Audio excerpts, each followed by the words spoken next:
Assalamualaikum warahmatullahi wabarakatuh, teman-teman semua, Bapak dan Ibu. Selamat berjumpa dengan saya. Semoga sehat. Salam sejahtera bagi kita semua. Baik, pada kesempatan ini saya ingin menjelaskan kaitannya dengan ada apa dengan cau gitu ya. Nah, tetapi sebelum ada apa dengan cau, ada beberapa hal barangkali yang menginspirasi saya, kemudian bisa dikatakan juga spirit motivation ataupun filosofi konsep saya sehingga saya concern di pisang. Baik, yang pertama adalah teman-teman bahwa pemulihan tanaman dan pertanian itu sebagai penggerak utama kehidupan. Selama manusia ada, selama kita hidup di dunia, agriculture atau plant breeding adalah yang paling utama. Begitu ya, kecuali kalau umat manusia di dunia ini udah menemukan suatu bahan makanan yang bukan dari tanaman. Nah, sehingga teman-teman harus bangga kuliah di pertanian, harus bangga nanti menjadi bagian dari plant breeding. Oke. Baik. Ada lima poin, 5 pondasi saya yang menginspirasi saya. Itu yang pertama adalah kaitan dengan apa sih plant breeding. Ini Prof. Ahmad Baihaqi itu sebagai bapaknya pemulihan tanaman ya Indonesia barangkali. Itu guru kami, beliau memberi pengertian plant breeding itu adalah teknologi dan seni di dalam memanipulasi gen dan kromosom. Diteruskan ya kesananya agar kualitas tanaman tersebut lebih berguna dan lebih bermanfaat bagi umat manusia. Tentu saja seperti itu. Nah, dalam hal yang lain saya juga mencoba berpikir, saya coba mohon izin ke Prof. Baihaqi, saya tambahkan pengertian itu karena berdasarkan tadi saya berpikir, saya mengalami pengalaman dan seterusnya, baik proses, sehingga yang namanya plant breeding itu bukan hanya sebagai teknologi dan seni saja, tetapi juga ini harus didukung oleh sebuah sistem yang terintegrasi, sinergis, harmonis, dan kolaboratif antara komponen-komponen community, akademik, government, industri, dan bisnis.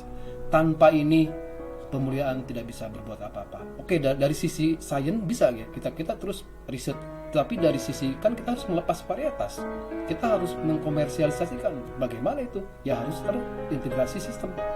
Nah, sehingga saya menemukan konsep CAGIP. Sebenarnya bukan menemukan, saya revisi dari, kalau Unpad itu punya pentahelix, kalau Jawa Barat itu punya Jabar Masagi ABCG. Nah, kalau Pak Ade itu punya CAGIP. Ini juga sudah saya presentasikan dulu di Unpad. Baik, yang berikutnya saya juga teringat dengan beliau, Prof. Ahmad Baihaqi, bahwa beliau selalu menerangkan bahwa seorang breeder itu adalah menyiapkan wadah. Wadahnya mau segede apa? Yang misalkan pisang, yang sekarang itu pisang wadahnya kecil gitu ya, cuma gelas kopi. Nah, saya harus membuat, pengennya seperti apa sih pisang ini menjadi mug dan seterusnya.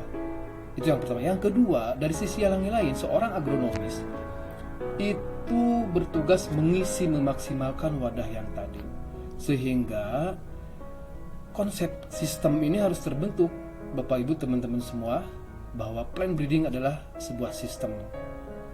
Kita nggak bisa kerja sendiri. Oke, dari sisi sistem perakitan varietas tanaman unggul tuh kami pemulihan tanaman, tetapi juga nanti terintegrasi dengan ahli HPT, dengan ahli agronomis, dengan ahli tanah dan seterusnya, sehingga si wadah tadi bisa maksimal. Itu. Yang keempat, ini juga beliau masih dari Prof. Baihaqi, banyak hal yang saya terinspirasi dari beliau, terutama dengan konsep spesifik wilayah, spesifik varietas. Beliau juga selalu menekankan bahwa pengembangan varietas itu harus sesuai dengan kondisi spesifik. Boleh barangkali nanti ada yang varietas khusus yang bisa beradaptasi luas, tapi jangan dilupakan yang namanya varietas spesifik. Saya mengapa muncul sampai varietas lokal unggul? Sekarang itu ada pendaftaran varietas, perlindungan varietas, ada undang-undang perlindungan tanaman dan seterusnya. Saya teringat cerita beliau pada saat beliau diundang oleh Presiden Habibie saat itu. Ada kurang lebih 50 profesor se-Indonesia berkumpul di Istana Negara Beliau karena kecil katanya, beliau kan kecil ya, wah kecil-kecil cabai rawit itu Prof. Bayhaqi itu. Beliau itu disepelekan oleh semuanya yang gede-gede, yang gede-gede katanya. Jadi beliau duduk paling belakang. Pak Habibie saat itu meminta, mungkin bahasanya gini, silakan para profesor kasih ide apa untuk Indonesia. Semuanya nulis ke 50 profesor itu.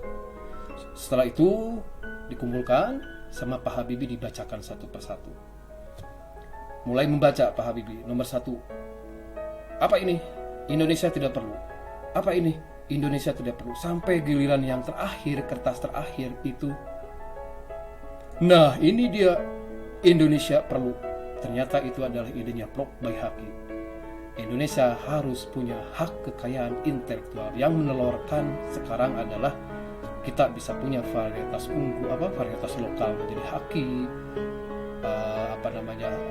undang-undang perlindungan varietas tanaman. Itu sangat menginspirasi saya. Terima kasih Prof. Bayhaqi. Semoga sehat selalu Pak. Baik, yang terakhir ini juga ibu saya, guru saya, Ibu Prof. Murdaningsih almarhum. Sukses ibu di sana Bu.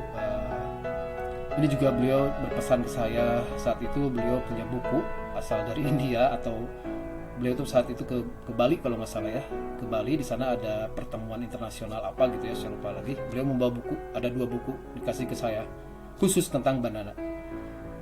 Saya sangat ingat ke beliau. Jadi ibu menyarankan ini, tolong indigenous knowledge. Ini istilah saya, indigenous knowledge. Kalau yang di buku ibu atau yang di ini ibu itu adalah protect indigenous, biodiversity and knowledge. Ini juga menjadi concern saya. Ada satu lagi sebenarnya yang ibu sarankan ke saya, no GMO bananas. Wah, kalau itu maaf Bu, saya belum bisa ya, karena ya saya juga pengen tahu di luar negeri itu GMO bananas udah jauh gitu ya. Mungkin kita dari sisi keilmuan, saya juga nanti belajar Bu. Mohon maaf kalau yang itu saya tetap akan saya kerjakan gitu Bu. Nah ini teman-teman semua yang menginspirasi saya, konsep-konsep konsep-konsep orisinil ya dari guru-guru saya, terutama Prof. Bayhaqi dan Ibu Murdaningsih. Baik, berikutnya adalah ada apa sih dengan Cau? Teman-teman mungkin ingat ada film dulu ya, AADC, ada apa dengan cinta. Wah, tahun berapa ya? Mungkin generasi milenial mah nggak tahu ya, taunya TikTok. Jadi itu teman-teman, jadi ada apa dengan cinta, karena Dian Sastro ya. Nah ini ada apa dengan Cau? Ini Ibu Citra memberi Ibu Koordinator memberi guideline barangkali ya, plan breeding beyond our imagination. Nah, ini adalah siapa lupa lagi ya, Mang Agus atau Mang Ujang dari Cibalong. Ini Aki Ihin dari Ciklet. Nah ini Mang Ade dari Unpad, tukang Cau Mang Ade ya. Saya kalah pamor dengan Ade Londok ya. Odadingnya Mang Oleh rasanya odading banget. Nah kalau ini Cau Unpad, Cau Mang Ade rasanya Cau pisan, nah, gitu ya. Nah ini saya Ade Ismail teman-teman, saya juga leader tim Unpad, Banana Breeding Unpad. Kemudian juga, nah kaitan tadi saya cerita bahwa harus terintegrasi sistem. Saya mendirikan atau menggrand konsep desainer sebuah komunitas Kampung Cau Pajajaran. Ini sudah sejak lama saya bangun. Kemudian juga saya menunjuk generasi milenial untuk menjalankannya, sehingga brandingnya adalah Crops Indonesia. Itu dipimpin oleh alumni milenial. Jadi sekarang lebih lengkap lah timnya gitu ya. Kemudian tadi juga saya mengkonsep Cagip konsep. Jadi barangkali teman-teman yang tertarik silakan nanti gabung di komunitas Kampung Cau Pajajaran atau Crops Indonesia. Baik, ada apa dengan Cau teman-teman, Bapak Ibu semua? Manfaat pisang udah tentu lah ya. Ini banyak sekali, baik dari sisi health benefit, medicinal benefit, baik kandungan nutrisi, komposisi kimia dan lain-lain. Ini sudah saya rangkum dari berbagai sumber, banyak banget, baik dari sisi manfaat green banananya, dari daun, bunga, batang, ternyata itu semuanya bermanfaat begitu. Dari kandungan nutrisi sudah jelas. Nah ini yang paling menarik juga ini saya, bahwa batang banana fiber, banana stem fiber itu setara dengan kandungan serat pada rami dan bambu. Rami tahu ya teman-teman, itu rami itu bahan anti peluru. Wis mantap ini pisang. Berikutnya adalah juga, nah ini yang paling penting kalau teman-teman lagi bad mood gitu ya, tugas banyak banget dari dosen, dari saya tugasnya banyak banget, makan pisang biar moodnya lancar gitu ya. Itu juga yang lain-lainnya saya pikir standar. Nah yang paling penting, nah ini saya angkat pisang muli karena ini bagian dari disertasi saya. Ada satu selain yang sebagai antimikrobial, ini sebenarnya pada pisang umumnya juga ada ya. Yang paling penting itu adalah ada pati resisten sebagai prebiotik itu makanan untuk bakteri yang baik di usus. Nah, kemudian pati resisten juga dapat menurunkan respon insulin, jadi sangat baik untuk penderita penyakit diabetes gitu ya. Nah ini ada data kaitan dengan pati resisten. Di sini kandungan pati resisten yang tertinggi itu pada pisang Raja Bulu. Kemudian yang kedua pada Raja Serai.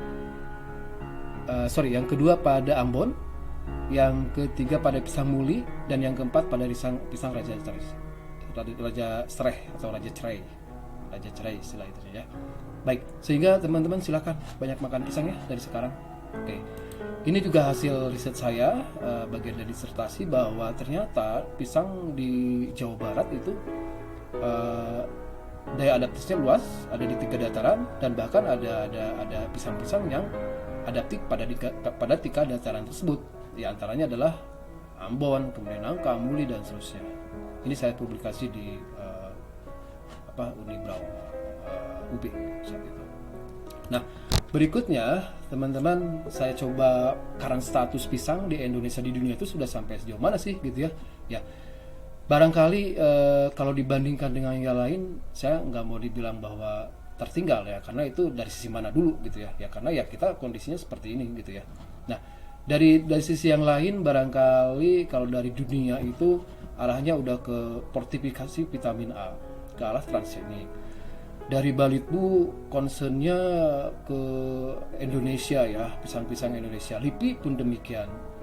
Ada tetangga kita juga ITB itu arahnya ke panen dan pasca panen begitu. Nah Unpad sendiri fokusnya kepada pisang lokal Jawa Barat. Itu belum ada yang ngelola. Oke, nggak apa-apa kalau Indonesia, biar nanti sama Balitbu, sama LIPI, sama ITB. Kita Unpad mengelola pisang lokal Jawa Barat. Baik. Nah ini pun dulu alhamdulillah saya dapat support full dari Prof Wawan, Ketua LPPM Unpad saat itu, bahwa beliau inginnya adalah buah surga dari Kisundawa. Ternyata betul, ini tertera di Quran surat Al-Waqiah ayat 29, jadi buah di surga. Nah sehingga nanti brandingnya saya juga nggak tahu nih apa namanya nih, apakah bau, karena Unpad bau ya, atau cau atau ade cau. Nah, karena saya terkenal dengan ade cau, selain ade londok gitu ya, ade cau, ade londok yang viral ya, hanya saya belum viral. Oke, itu. Berikutnya adalah teman-teman semua, selain itu juga saya menyusun sebuah keyword riset, sehingga arah current status dari masing-masing lembaga di Indonesia, di dunia ya silakan dengan fokusnya masing-masing. Saya sendiri punya fokus pribadi Unpad, Banana Breeding Unpad, dengan breeding objektif ya, set targetnya itu ke tahan kerontokan dan daya simpan, kemudian resisten hama penyakit, juga sebagai multiple cropping gitu. Nah ada 7 poin. Jadi yang pertama itu adalah saya fokusnya ke West Java Local Bananas, kemudian tadi indigenous knowledge, protect indigenous and biodiversity, karena ini sangat penting teman-teman. Dengan konsep ini saya sudah menghasilkan 3 varietas lokal, 1 di Jatigede, 2 di Cibalong, Garut. Nah kemudian tentu saja improvement banana and plantain juga ini menjadi fokus kami. Jadi sumber plasma nutfah lokalnya itu sebagai sumber daya genetik untuk perbaikan karakter-karakter target nantinya. Yang paling penting tadi, karena plant breeding adalah bukan hanya sebuah science and art, tetapi juga kolaboratif sistem, sehingga saya coba membangun juga sistem ini gitu ya. Yang paling penting adalah hilirisasi produk. Jadi ini juga menjadi penting, karena itulah kita nggak bisa menghilirkan produk kita, produk benih kita, kalau tidak ada sistem yang baik. Sehingga sistem ini ya supporting system full dari institusi menjadi sangat penting. Apakah pendaftaran, pelindungan, pelepasan, dan seterusnya. Sampai apalagi kita juga bisa marketing, produksi, dan seterusnya. Itu. Sehingga disinilah ini sebenarnya visi misi komunitas ya, komunitas Crops Indonesia atau Kampung Jauh Pajajaran. Jadi saya ke Bananas create superior bananas and managing West Java local bananas for better living. Wah, itu ngabang lah, gak apa-apa ya. Nah, misinya nih, saya ingin petani itu sebagai petani sebagai objek, bukan sebagai objek tetapi sebagai subjek. Itu yang salah sering kita lakukan gitu ya. Jadi petani sekali lagi sebagai subjek, pelaku, bukan objek garapan kita, bukan, subjek, artinya mitra. Tentu saya juga tadi karena saya fokusnya ke local bananas ya, saya ingin meningkatkan nilai lebihnya gitu ya. Nah, tadi sasarangan, harmonis, sinergis, sistem CAGIP. Kemudian juga jangan lupa ada petani, ada anak petani, dan seterusnya. Dan embracing the middleman in community empowerment. Jadi bandar atau pengepul itu bagi saya mitra juga. Itu barangkali teman-teman semua, Bapak Ibu, yang bisa saya sampaikan pada video kali ini. Terima kasih sudah menonton, sudah mendengarkan. Sampai ketemu lagi di video berikutnya. Assalamualaikum warahmatullahi wabarakatuh.